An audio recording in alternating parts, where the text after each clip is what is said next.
नमस्कार, मी विशाल परदेशी. रायझिंग ठाणे या कार्यक्रमात मंडळी आपलं सगळ्यांचं खूप खूप स्वागत. रायझिंग ठाणे असं म्हटल्यानंतर तुमच्या लक्षात आलं असेल की अर्थातच ठाणे शहर ज्या पद्धतीने वाढतंय, ज्या पद्धतीने या शहराचा विकास होतोय, त्या विकासातले वेगवेगळे टप्पे आणि त्यातली आवृत्ती जाणून घेण्याचा आपण प्रयत्न करणार आहोत. आणि हे सगळं घडवण्यासाठी प्रशासन कसोशीने प्रयत्न करतंय, काम करतंय, यात कोणत्याही प्रकारची शंका नाही. म्हणून तर आज आपण ठाणे महापालिकेचे आयुक्त सौरभ राव सर, त्याचबरोबर ठाण्याचे पोलीस आयुक्त आशुतोष डुमरे सर या ठिकाणी ते उपस्थित आहेत आणि आपल्या वेगवेगळ्या प्रश्नांना ते उत्तरं देऊन नेमकं ठाण्याकरता काय केलं जातंय याविषयी ते बोलणार आहेत. आता अर्थात तुमचा प्रश्न असा पडला असेल की एक स्थानिक स्वराज्य संस्थेचे प्रमुख, दुसरे पोलीस यंत्रणेचे प्रमुख, हे दोघंही इथं व्यासपीठावरती एकत्र काय आहेत? तर इथे यासाठी एकत्र आहेत की या दोन्ही संस्था एकमेकांच्या सहकार्याशिवाय काम करू शकत नाही, हे तितकंच खरं आहे.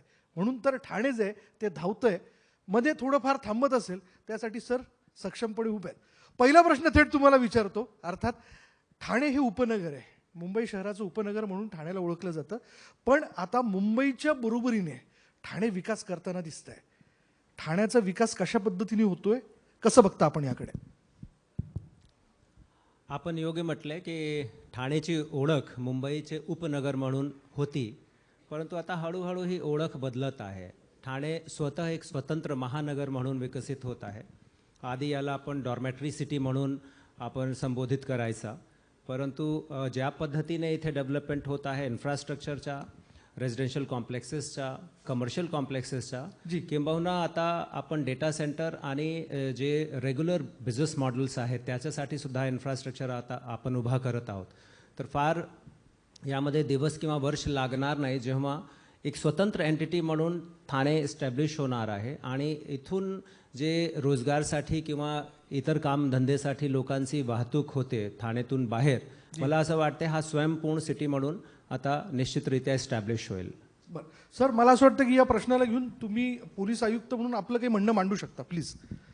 कसं आहे की एक ऐतिहासिक हे आहे की जी पहिली भारतामधली रेल्वे धावली, बरोबर, ही मुंबईपासून ठाण्यापर्यंत धावली. म्हणजे या घटनेमध्ये कसं आहे की मुंबईचं पण महत्त्व दिसतं आणि मुंबईपासून ठाण्यापर्यंत यामध्ये ठाण्याचंही महत्त्व दिसतं. आपण अतिशय बरोबर मुद्दा मांडलात की आतापर्यंत ठाण्याकडे केवळ मुंबईचं एक उपनगर म्हणून आपण पाहत होतो, बरोबर. तसं म्हटलं तर मुंबई आणि ठाणे याच्यामध्ये एक नकाशावरची रेषा, एवढंच केवळ अंतर नाही आहे. बरं. तर आता कौशल साहेबांनी सांगितलं त्याप्रमाणे मुंबईच्या उपनगरामध्ये राहून ठाण्यामध्ये व्यवसाय करणारे लोक वाढलेले आहेत. IT सेंटर्स आहेत, बाकी बिझनेसेस आहेत, कॉर्पोरेट ऑफिसेस आहेत, यांची संख्या देखील ठाण्यामध्ये वाढायला लागलेली आहे. आणि त्यामुळे ठाणे हे केवळ एक उपनगर न राहता एक स्वतःची एक वेगळी आयडेंटिटी, आणि मला असं वाटतं की पुढच्या 5-10 वर्षामध्ये आयडेंटिटी अजून जास्त प्रगल्भ होत जाईल आणि पूर्ण MMR रिजनमध्ये ठाण्याचं एक वेगळं असं स्वतःचं एक महत्त्व राहील, स्वतःचं एक आयडेंटिटी स्वतःची इथं तयार होईल. बिलकुल सर, ठाण्याचं महत्त्व हे अबाधित आहे आणि गेल्या काही कालावधीत ठाण्याने राज्याच्या राजकारणात काय करिश्मा केला हे देखील आपण जवळून बघितलेलं आहे. म्हणून मला असं वाटतं की ठाणे पूर्ण ताकदीने आणि त्यातले नेतृत्व देखील पूर्ण ताकदीने ठाण्याच्या विकासाकरता काम करत आहे, ठाणे जिल्ह्याच्या विकासाकरता काम करत आहे. पण सगळ्यात कळीचा मुद्दा असा आहे सर, विकास होत असताना चारी पाची मार्ग तुमच्या ठाण्याला येऊन जोडणार आहेत आता मुंबईमधनं. अशावेळी तुमच्या ठाण्यातली रहदारी, वाहतूक ही मोठ्या प्रमाणात वाढणार आहे. सध्याच्या स्थितीला मला खरं तर डुमरे सर आणि राव सरांकरता आपण जोरदार टाळ्या वाजवा यासाठी की आम्हाला असं कळालं की तुम्ही सकाळी ज्यावेळेस ऑफिस करता निघता तेव्हा तुम्ही टॅबवरती सगळी रहदारी जी आहे ती जाणून घेत असता, तिथे नेमकी कुठे समस्या याबद्दल बघत असता, लक्ष ठेवून असता. म्हणजेच तुम्ही समस्या आहे हे एक्सेप्ट केलं आहे. पण पुढचे चॅलेंजेस काय जाणवत आहेत तुम्हाला? ठाण्याची ठाण्याच्या जर वाहतुकीचा आपण विचार केला तर एक फार वेगळ्या प्रकारची, जी मला वाटतं देशामध्ये फार कमी ठिकाणी अशी परिस्थिती असेल, अशी काही चॅलेंजेस ठाण्यासमोर आहेत. पहिली गोष्ट म्हणजे मुंबईला उत्तर महाराष्ट्राशी जोडणारा सगळा जो महामार्ग आहे, आनंदनगर नाक्यापासून ते भिवंडी क्रॉस करणारा हा पूर्ण महामार्ग हा ठाण्यामधून जातो. पूर्ण उत्तर महाराष्ट्राची कनेक्टिव्हिटी मुंबईशी असलेली ही रस्त्याची जी कनेक्टिव्हिटी आहे ही या महामार्गाने येते. दुसरा महत्त्वाचा मुद्दा म्हणजे JNPT जे बंदर आहे आपलं, जवाहरलाल नेहरू पोर्ट ट्रस्ट, उत्तर भारतामध्ये जाणारं सर्व कंटेनरचं ट्रॅफिक हे ठाण्यामधूनच जातं. ते शील टायगरमध्ये ठाण्यामध्ये येतं आणि त्यानंतर मग एकतर घोडबंदर रोड मार्गे म्हणा किंवा भिवंडी मार्गे म्हणा, त्यानंतर पूर्ण याच्यामध्ये जातं. बरं. त्याचबरोबर राज्य महामार्ग, राष्ट्रीय महामार्ग यांचं मोठं जाळं आहे. आता नवीन चॅलेंज आपल्यासमोर अजून येणार आहे की समृद्धी महामार्ग येतोय. समृद्धी महामार्ग अगदी माजिवड्यापर्यंत काम चालू आहे. आता सध्या काम हे चालू आहे. तर माजिवड्यापर्यंत 8 लेनचा महामार्ग येणार आहे. ठाणे शहरामध्ये आल्यानंतर तो 4 लेनचा होणार आहे. त्यानंतर टिकुजिनी वाडी ते बोरिवली हा एक नवीन आपला प्रपोज परत रस्ता आहे, ज्यामुळं बोरिवली ते ठाणे हे अंतर फक्त 10 मिनिटाचं होऊन जाईल. बरं. ही सगळी चॅलेंजेस ठाण्यामध्ये आहेत आणि यामुळं याच्या ठाण्याच्या वाहतुकीवरचा ताण हा नेहमी नक्कीच वाढणार आहे. बरं. परंतु त्या दृष्टीनं नियोजन आमचं आतापासून चालू आहे. त्या सर्व संबंधित यंत्रणा आहेत, त्यामध्ये मग मेट्रो असतील, MMRD असेल आणि ठाणे महानगरपालिकेबरोबर विशेषतः अतिशय आमचं क्लोजली कोऑर्डिनेशन असतं. आणि या सर्व समस्या ज्या आपल्या पुढच्या 3 वर्षामध्ये 5 वर्षामध्ये येणार आहेत त्याचं देखील नियोजन चालू आहे आणि त्या दृष्टीने देखील आमचे प्रयत्न चालू आहेत. राव सर, यात तुम्हाला काही ॲड करावंसं वाटेल, कारण तुम्ही देखील मला असं वाटतं कधीतरी तुम्ही या वाहतुकीत अडकला असाल, जायला उशीर झाला असेल. ठाणे च्या जे कॉन्सेप्ट किंवा ठाणेची एखादी गोष्टी जर आपण हे सांगायचं की लोकांना सर्वात जास्त ज्याच्यामुळे त्रास होतो तो म्हणजे इथला वाहतूक आहे, त्याच्याबद्दल काही दुमत नाही आहे. आणि ठाणेची जी जॉग्राफिकल संरचना आहे, इथला जॉग्राफिकल डिझाईन आहे, तो तर याच्यासाठी कारणीभूत आहेतच. जसं सरांनी आता आपल्याला माहिती दिली की साधारणतः उत्तरकडे जाणारे, उत्तर किंवा पूर्व दिशेकडे जाणारे जेवढे रस्ते आहेत ते सगळे ठाणेतून होऊन जातात. जी समृद्धी आलेली आहे त्याच्यामुळे, समृद्धी म्हणजे समृद्धी कॉरिडॉर नाही, म्हणजे मी आर्थिक समृद्धीबद्दल बोलतो, ज्याच्यामुळे अफोर्डेबिलिटी वाढली आहे आणि त्याला एक दुजोरा मिळाला. आपला lack of infrastructure from the perspective of public transport. So ज्या स्पीडने पब्लिक ट्रान्सपोर्ट विकसित होणे अभिप्रेत होते त्या स्पीडने त्याचा विकास होऊ शकला नाही आणि आर्थिक समृद्धीमुळे आणि एक सुविधा उपलब्ध होत आहे म्हणून मोठ्या प्रमाणावर आपले इंडिव्हिज्युअल जे प्रायव्हेट व्हेकल्स आहेत त्यांची संख्या वाढली. प्रायव्हेट व्हेकल डेन्सिटी इथली जी आहे ते फार हाय आहे. हे जरी अडीअडचण असतील तरी आपण अनेक फ्रंटवर सध्या काम करत आहोत. ट्रॅफिक पोलीससोबत तसेच नागरिक समूहपैकी काही स्टेक होल्डर्स आहेत त्यांच्याबरोबर दर 2 आठवड्याला माझी डिटेल मीटिंग असते आणि मग त्यामध्ये ठाण्याच्या एक जे पॉकेट आहे जिथे ट्रॅफिक कंजेशन होतो त्याचं कारण काय आहे, सिविक ॲडमिनिस्ट्रेशनला कुठे इंटरव्हेन करण्याची आवश्यकता आहे, सिग्नलची टायमिंगपासून नवीन सिग्नल बसवणे, एखादा स्पीड ब्रेकर आहे तो काढणे, एखाद्या ठिकाणी मीडियन पंक्चर असेल तर त्याला इंटॅक्ट करणे किंवा नवीन पंक्चर उघडणे, हे बरेचसे परमिटेशन कॉम्बिनेशन्स आणि प्रयोग आपण सतत करत राहतो. हे आपले शॉर्ट टर्म स्टेप्स झाले. जी, एक माहिती आपल्याला देतो की आता नुकतेच राज्य सरकारचे समोर सुद्धा हा मुद्दा पोहोचला आहे आणि फक्त ठाणेच नव्हे तर शासनाने आता 28 जानेवारीला अर्थात एक आठवडेभर अगोदर एक शासन निर्णय जाहीर केला ज्यामध्ये महाराष्ट्र राज्याचे जेवढे महानगर आहेत, मग तो नागपूर, नाशिक, औरंगाबाद, पुणे किंवा मुंबई आणि MMR एरिया आहे, या सर्व क्षेत्रांमध्ये सर्व जे आपले मेट्रोपॉलिटन एरियाज आहेत तिथे एक इंटिग्रेटेड अथॉरिटीची आवश्यकता आहे. म्हणजे एकीकृत वाहतूक प्राधिकरण स्थापित करण्याची आवश्यकता आहे. ही गरज लक्षात ठेवता शासनाने आता एक GR काढला आहे आणि त्यामध्ये एक समिती गठीत केली आहे माझ्या अध्यक्षतेखाली. त्यामध्ये BMCचे 2 आपले अपर आयुक्त आहेत, MMRD अपर आयुक्त आहेत, महामेट्रोचे MD आहेत आणि काही विशेषज्ञ आहेत जे वाहतूक या विषयावर मोठ्या प्रमाणावर काम करतात. कार्यकक्षाही देण्यात आलेली आहे की मुंबई मेट्रोपॉलिटन एरिया, पुणे, नाशिक, औरंगाबाद, नागपूर यासारखे मेट्रोपॉलिटन एरियाजमध्ये अशी कोणती अथॉरिटीची आवश्यकता आहे ज्याच्यामुळे समन्वयाचा जे अभाव अनेकदा दिसतो तो दूर करता येईल. तसेच याला एक लीगल फ्रेमवर्क देणे, याला फायनान्शियल अधिकार देणे आणि तसेच काही एक्झिक्युटिव्ह पॉवर देणे.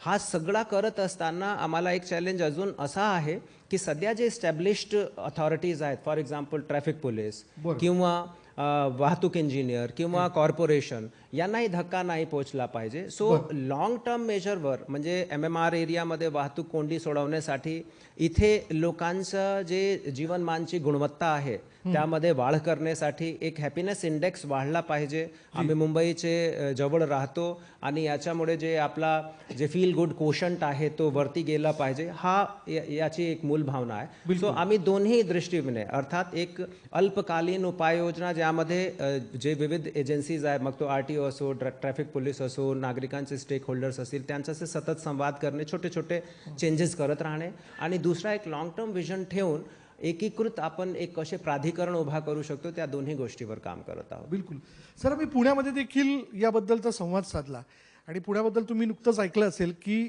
संथ वाहतूक जी आहे असणाऱ्या क्रमवारीत पुणे जे जगात 5व्या क्रमांकावरती आहे. ठीक आहे, ठाण्यातही आपण बघतो वाहतूक ही वाहती असावी जेणेकरून आपल्याला झटपट पुढे सरकता येतं. पण आता प्रत्येक जण जर असा आग्रह धरायला लागला की मी माझी 4 चाकी घेऊन दुचाकी घेऊन बाहेर पडेन, तर मग करायचं कसं? सार्वजनिक वाहतूक व्यवस्था सक्षम नाहीये का? त्यामुळे लोक या व्यवस्थेचा वापर करत नाहीयेत का? आपलं काय मत आहे? यामध्ये आपण अतिशय बरोबर सांगितलं की काय झाले, आता मुद्दा मांडलास की आर्थिक समृद्धी जी आली त्यामुळं थोडासा सार्वजनिक वाहतूक व्यवस्थेचा वापर कमी होणं हा एक भाग आहे. सार्वजनिक वाहतूक व्यवस्थेवर असलेले लिमिटेशन्स पण आहेत. दुसरी गोष्ट अशी आहे की जर आपण ठाण्याचा विचार केला तर ठाणे स्टेशनवरून, रेल्वे स्टेशनवरून चा रोजचा फुटफॉल हा कमीत कमी 10 लाख लोकांचा आहे. याचा अर्थ रोज सकाळी 10 लाख लोक ठाण्याहून बाहेर कामासाठी जातात. बापरे. 10 लाख परत येतात. ठाणे आयुक्तालयाचा जर विचार केला तर आपल्याकडे 12 रेल्वे स्टेशन्स आहेत. त्यातली महत्त्वाची मोठी म्हणजे मग ठाणे असेल, कल्याण असेल, डोंबिवली असेल, अंबरनाथ, बदलापूर, उल्हासनगर मोठी स्टेशन्स आहेत. जी. त्यामुळे याचा जर आपण विचार केला तर हा फुटफॉल खूप जास्त होतो. इतकी लोक सकाळी जाणार आणि इतकी लोक संध्याकाळी परत येणार. त्यामुळं पब्लिक ट्रान्सपोर्टेशन जर आपलं स्ट्रॉंग असेल तर त्यामुळे मग रिक्षा किंवा हे आहे. अर्थात मानसिकतेचा एक भाग आहे की त्यानंतर पब्लिक ट्रान्सपोर्टचा वापर कमी करायचा हा एक मानसिकतेचा भाग आहे.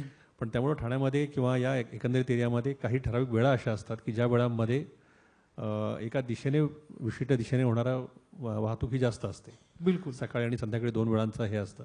त्या दृष्टीने देखील आपण काही काळामध्ये वाहतूक बंद करणं, हेवी व्हेकल्सची वाहतूक बंद करणं या प्रकारचे आपण उपाय करत असतो.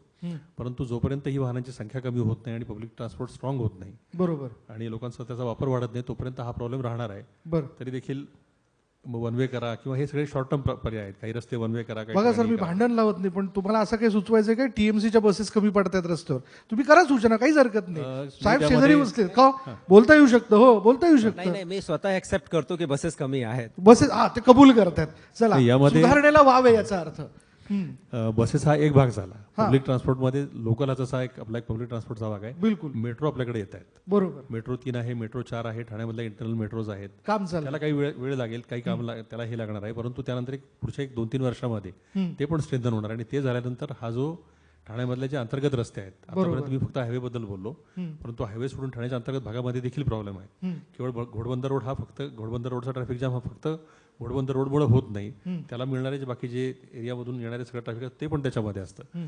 ज्यावेळी आपले हे मेट्रोचे प्रोजेक्ट कार्यान्वित होतील, मेट्रो ज्यावेळी कार्यान्वित होईल त्यावेळी हा ट्रॅफिक पण वरचा पण लोड कमी होईल आणि त्याचा फायदा आपल्याला सगळ्याला होणार आहे. त्यामुळे पब्लिक ट्रान्सपोर्ट म्हणजे केवळ तेवढ्याच्यावर मी म्हणत नाहीये.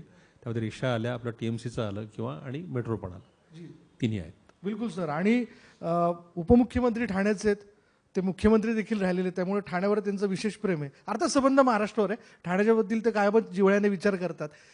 आपल्याकडे येतो सर, जसं यांनी मुद्दा मांडला की सार्वजनिक वाहतूक व्यवस्था ही सशक्त असणं गरजेचं. आम्ही जेव्हा बेस्टकडे बघतो, बेस्ट तुम्ही बघितलं असेल, वाहनं ज्या पद्धती त्यांची मुंबईच्या रस्त्यावरती धावतात, कुठेतरी टीएमसी या सगळ्या याच्यात बसची संख्या कमी असल्याचं तुम्ही म्हटलं, पण ते वाढवण्याच्या बद्दल काही प्रयत्न होत आहेत का? तो दर्जा राखणं, चकचकीत बस देणं, जेणेकरून ठाणेकरांना असं वाटेल की यार हां, या बसमधनं प्रवास केला पाहिजे, मी गेलं पाहिजे घरापर्यंत, असं काही होईल का? म्हणजे दिसेल का?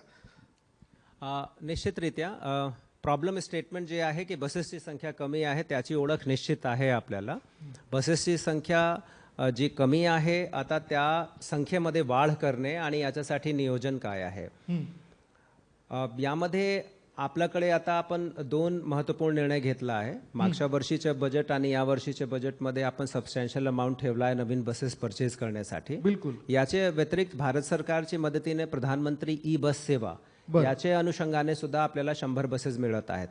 थोडक्यात ठाणे महानगरपालिका म्हणजे TMT कडे जे सध्या बसेसचा ताफा आहे त्यामध्ये पुढील 2 वर्षात त्या ताफेमध्ये 60% बसेसची संख्या आम्ही वाढवत आहोत. दिसणार पुढील वर्षात दिसणार, निश्चित दिसणार आहेत. आणि दुसरी वैशिष्ट्यपूर्ण गोष्ट अशी आहे की यापैकी एकही बस आपण डिझेल बस घेत नाही.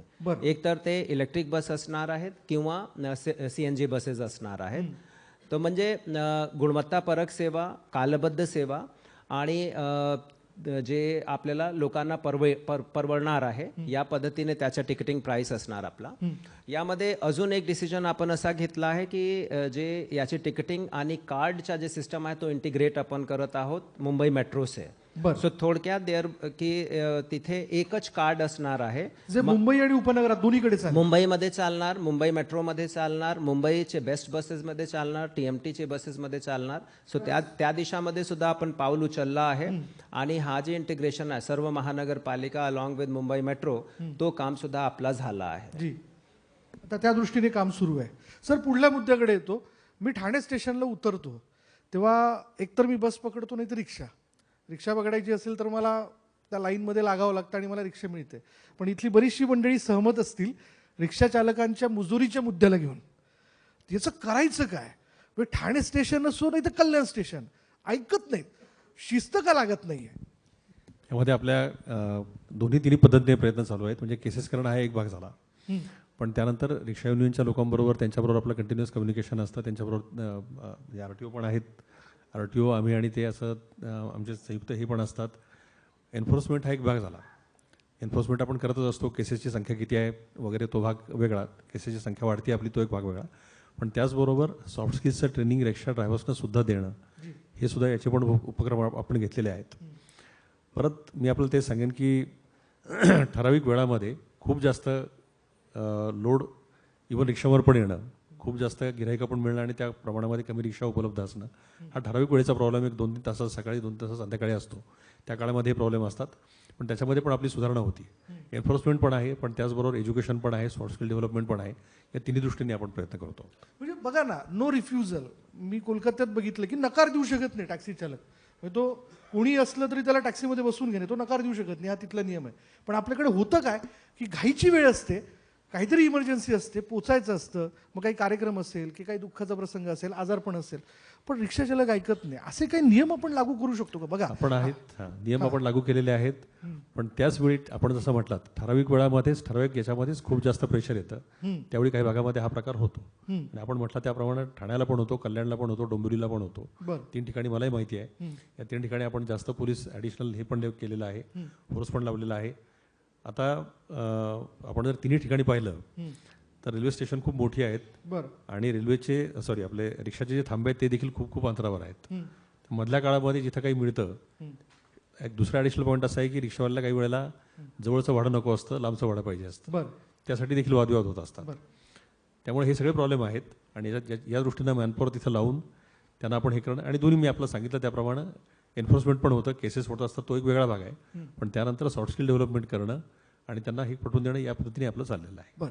हे सर्व श्रुते की ठाण्याने भल्यांना पाणी पाजलं, जे गेल्या कालावधीत आपण बघितलं. म्हणजे पाणी तर पाजलं, पण ठाण्याच्या स्वतंत्र पाणी पुरवठा व्यवस्थेच्या संदर्भात कायम चर्चा होते. पण त्याबाबत झालं काय? मला असं वाटतं राव सर, BMCचं स्वतंत्र धरण आहे, 1 सोडून 2 आहेत. त्याचबरोबर नवी मुंबईचंही त्यांचं स्वतःचं धरण आहे. आपलं देखील एक धरण असावं या दृष्टीने खरं तर वारंवार चर्चा होते. पण ते आलंय कुठपर्यंत? कारण पाणी हा येणाऱ्या काळातला वाढणाऱ्या लोकसंख्येच्या दृष्टीने, तुम्ही स्मिता हास्य करतात म्हणून मला असं वाटतं तुम्ही याच्यावर बोलायला हवं. तर दृष्टीने पाणी हा महत्त्वाचा आणि कळीचा मुद्दा ठरणार आहे. पाणी जीवन आहे. आणि जेव्हा आपण कुठल्याही महानगरमध्ये विकासाची गती पाहतो तर पाणी त्याच्यासाठी अत्यंत मूलभूत आहे. म्हणजे कन्स्ट्रक्शन पासून आणि जेव्हा नागरिकांचा वास्तव्य होतो तेव्हा त्यांच्या जे दैनंदिन गरजा आहेत त्याच्यासाठी पाणी आवश्यक असतो.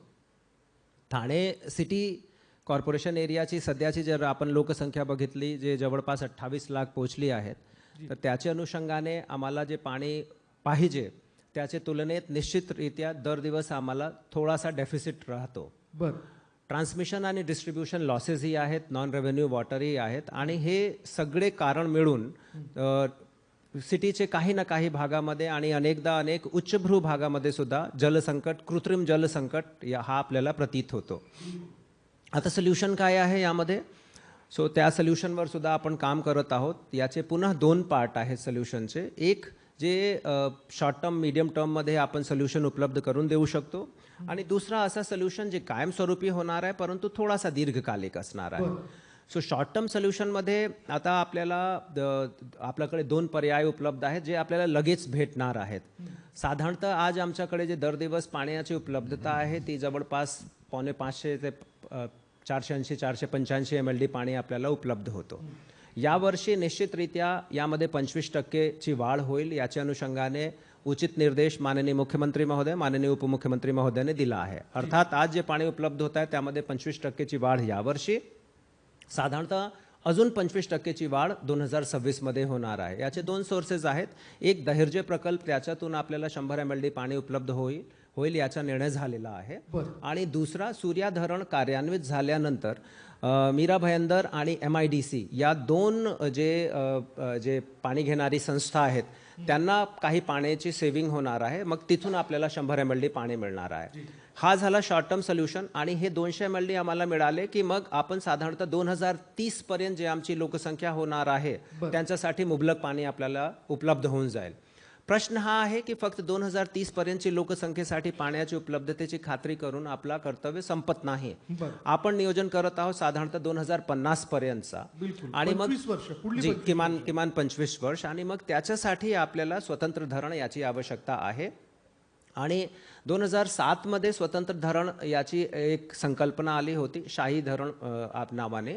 आणि तेव्हा तो प्रकल्प अनेक कारणामुळे होऊ शकला नाही. MMRDA मार्फत त्याची फंडिंग होणार होती. इरिगेशन डिपार्टमेंट त्यात तो एक्झिक्यूट करणार होता.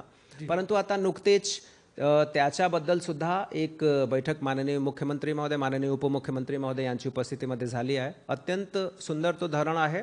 आणि तिथे तो धरण जर साधारणतः 12,000 कोटीपर्यंतचा त्याचा एकूण कॉस्ट येईल. परंतु तो झाला तर तो साधारणतः 9 ते 10 TMC पाणी आपल्याला उपलब्ध होणार आहे. आणि तो धरण एक्झिक्यूट केल्यानंतर फक्त ठाणे कॉर्पोरेशन नव्हे तर MMR एरियाचे साधारणतः प्रत्येक म्युनिसिपल कॉर्पोरेशनमध्ये जेवढा पाण्याचा डेफिसिट आहे तो दूर होणार. सो थोडक्यात आपण शॉर्ट टर्म, मीडियम टर्म आणि लॉंग टर्म दोन्ही गोष्टीवर काम करत आहोत. चला, अपेक्षित आहे की हा देखील प्रश्न जो आहे तो लवकर मार्गी लागणं फार आवश्यक आहे. सर, आपल्याकडे येतो. महत्त्वाचा मुद्दा, गेल्या काही कालावधीत ज्या घटना ठाणे जिल्ह्यामध्ये घडल्या त्या अस्वस्थ करणाऱ्या होत्या, खास करून महिला सुरक्षेच्या विषयाला घेऊन. शाळेमध्ये लहान मुली जातात, ज्या प्रकारच्या घटना घडल्या, ज्याचा मी उल्लेख करत नाही खरं तर, कारण ते शब्दातही व्यक्त करू नये अशा प्रकारच्या त्या घटना होत्या. पण त्यानंतर तुम्ही ठाणे जिल्ह्यातल्या सगळ्याच वेगवेगळ्या शाळांवरती लक्ष केंद्रित केलं. CCTV बसवण्याचा मुद्दा असेल, तिथे आणखीन काही गोष्टींच्या अंमलबजावणीचा मुद्दा असेल, झालंय का ते कुठपर्यंत आलंय? आपण अगदी बरोबर बोललात.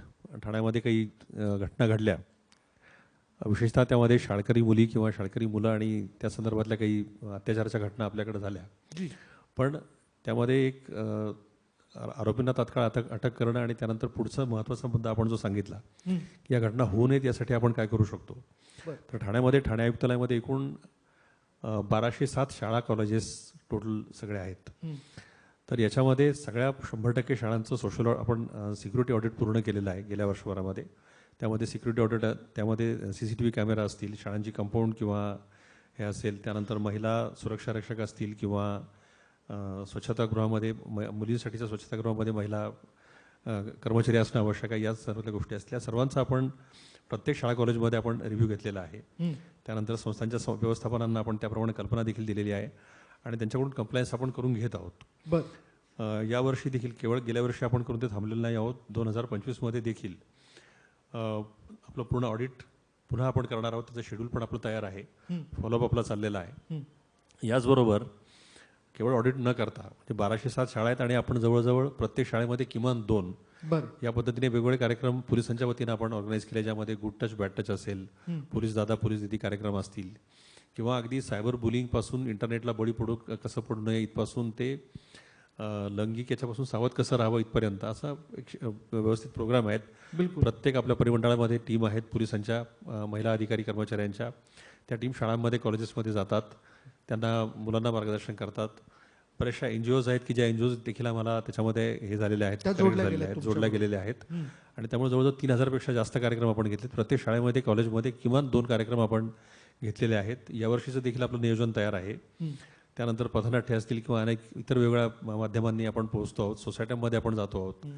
आणि याच्यामध्ये केवळ पोलीस असं न करता आपण NGOsना देखील घेतो आहोत, सोसायटीमधल्या लोकांना देखील, पालकांना देखील घेतो आहोत, मुलांना घेतो आहोत. काही सायबरमध्ये काम करणारे NGOs आहेत, काही गुड टच बॅड टचमध्ये काम करणारे, त्यांना आपण सर्वांना बरोबर घेतलेला आहे. आणि त्यानंतर हा आपला ड्राईव्ह आपण घेतला देखील आणि त्यानंतर हा चालू देखील राहणार आहे. बरं, चला अपेक्षित आहे की हे सगळं चित्र बदलावं, कारण हे अत्यंत अस्वस्थ करणार आहे. म्हणजे अँकर म्हणून देखील सकाळची पहिली बातमी अशा पद्धतीची वाचायला मिळणं किंवा तशी वाटायला येणं हे आम्हाला देखील फार वेदनादायी असतं, कारण आपण माणसं आहोत, संवेदनशील आहोत. हे मिटलं पाहिजे, संपलं पाहिजे. सर, जाता जाता आपल्याकडे येतो. बघा, मी कायम असं बघितलेलं लोकलमधनं प्रवास करताना की मुलुंड ओलांडलं की लोकांच्या शहराबद्दलच्या अस्मिता जागृत होतात, आणि मग जो हळूच मुंबईमध्ये मी मुंबईकर आहे असं म्हणणारा जो असतो तो म्हणायला लागतो मी ठाणेकर आहे. पण ठाणेकर म्हणण्याच्या दृष्टीने माझ्या ठाण्यात काय काय आहे हे सांगण्याच्या दृष्टिकोनातनं पुढल्या 25 वर्षाचा काय आपण विचार ठेवताय? कारण आम्हाला असं कळलंय की ठाण्याच्या विकासाला घेऊन पुढल्या 25 वर्षाचा विचार किंवा त्याचा रोडमॅप आपण तयार करताय. बिलकुल, जसा मी सुरुवातीमध्येच सांगितला की ठाणेची अस्मिता एक स्वतंत्र महानगर म्हणून ठाणेची एक वेगळी ओळख ही इस्टॅब्लिश होत आहे हळूहळू. आणि हा जे इस्टॅब्लिशमेंट आहे एक स्वतंत्र आयडेंटिटीचा, हा नागरिकांमुळे, इथले उद्योजक यांच्यामुळे, इथे जे रोजगारचे अवसर आहे त्याच्यामुळे होतच आहे. प्रशासन यामध्ये हातभार लावत आहे. 25 वर्षाचा रोडमॅप आपण तयार केला आहे आणि यामध्ये बरीच काही गोष्टी आहे जे ठाणेला एक अप्रतिम सिटी म्हणून इस्टॅब्लिश करण्याची त्या मॅपमध्ये क्षमता आहे. आणि आपण जे रेग्युलर जे गोष्टी आहे, अर्थात बेसिक इन्फ्रास्ट्रक्चरवर काम करणे, आपल्याकडे एन्व्हायरमेंट क्लीन ठेवण्याचा प्रयत्न करणे, याच्या व्यतिरिक्त सिटीमध्ये आल्यानंतर ही सिटी राहणे योग्य आहे या गोष्टीची आपल्याला खात्री पटणे, याच्यावर तर आपण काम करतच आहोत. Basic civic infrastructure and secure environment तो क्रिएट करण्याचा, इकोसिस्टम क्रिएट करण्याचा आपण प्रयत्न करत आहोत. बरेच काही आपण नवीन गोष्टी करत आहोत. ठाणे या देशाचा पहिला सिटी आहे जिथे आपण हीट मॅपिंग करून घेतलं आहे. अर्थात जेव्हा प्रचंड उन्हाची कालावधी असते तेव्हा ठाणेचे कंप्लीट एरिया 128 वर्ग किलोमीटरच्या छोटे सेक्टर्समध्ये त्याला डिवाईड करून कोणत्या भागामध्ये जास्त ऊन ताप पडतो आणि तिथे काय सावधगिरी आपल्याला वापरायची त्याच्यावर आपण काम करून त्याचा आपण ब्लूप्रिंट तयार करून ठेवला आहे. ठाणे पहिला सिटी आहे जिथे आपण अर्बन फ्लड मॅनेजमेंट हा काम आपण या वर्षभरात आपण केला आहे. अर्थात शहरी भागामध्ये, मग तो मुंबई असो किंवा इतर कुठलाही महानगर असो, जे विकास होतो आणि ज्याचा दबाव, ज्याचा प्रेशर इन्फ्रास्ट्रक्चरवर पडतो त्याच्यामुळे अनेकदा फ्लॅश फ्लडची घटना मोठ्या प्रमाणावर होतात.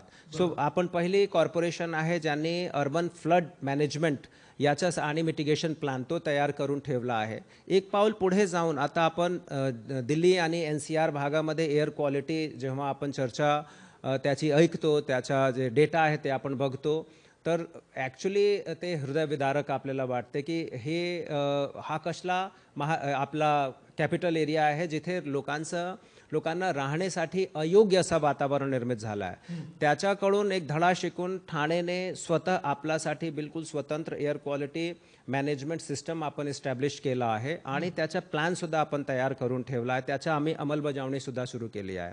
याच कडीमध्ये, याच क्रमामध्ये एक चौथा पाऊल जे आपण घेतला आहे, जे पाण्याचा प्रश्न आपण उचलला होता, जोपर्यंत आपण पाणीच्या काटकसरीने वापर करत नाही आणि पाणीचा रियूज प्रमोट करत नाही तोपर्यंत पाणी कितीही उपलब्ध राहिला तो आपल्याला कमीच वाटणार आहे. म्हणून ठाणे प्रथम सिटी आहे ज्यांनी आपला ट्रीटेड वॉटर रियूज प्लॅन आमच्या इन प्लेस आहे आणि त्याची सुद्धा आपण अंमलबजावणी सुरू केली आहे. यावर्षी आम्ही 5 MLDचा आपला टर्शरी ट्रीटमेंट प्लांट उभाही आमचा होईल, फंक्शनल होईल आणि लोकांचे लोकांना सायकोलॉजिकल अपील करून त्यांना हा पटवून देण्याचा सुद्धा आम्ही प्रयत्न करणार की tertiary treated water is absolutely safe even for the drinking purpose. आम्ही असं सांगत नाही की आम्ही तो प्यायला लोकांना बाध्य करणार आहे, परंतु जे नॉन पोर्टेबल पर्पज आहे त्याच्यासाठी सर्टनली हा वापरला पाहिजे.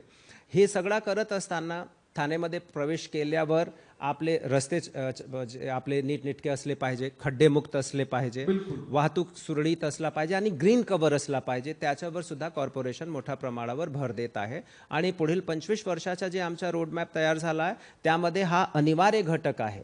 एकंदरीत सिटीमध्ये प्रवेश केल्यानंतर आपल्याला जे वेगळापणा आहे तो जाणवला पाहिजे आणि तोच आपली ओळख असली पाहिजे. बिलकुल सर, बिलकुल. जोरदार टाळ्या उद्भवत आहेत यांच्याकरता.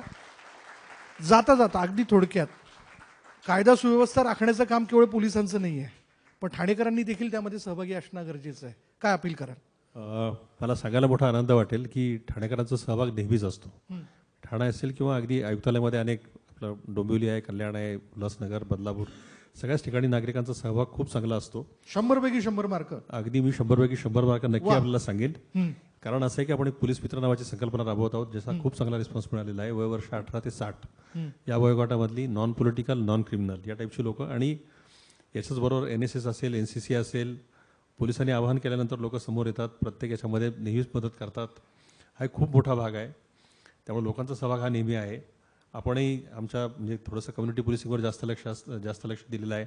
त्यामुळे जितकं जास्त लोकांबरोबर संपर्क करता येईल, सहकार्य करता येईल, हा नेहमीच प्रयत्न चाललेला असतो आणि त्याला तितकाच उत्स्फूर्त प्रतिसाद ठाणेकरांकडून आणि आयुक्तालयातील सगळ्याच लोकांकडून आम्हाला मिळत देखील असतो. वा, आपल्या दोघांचे खूप खूप धन्यवाद.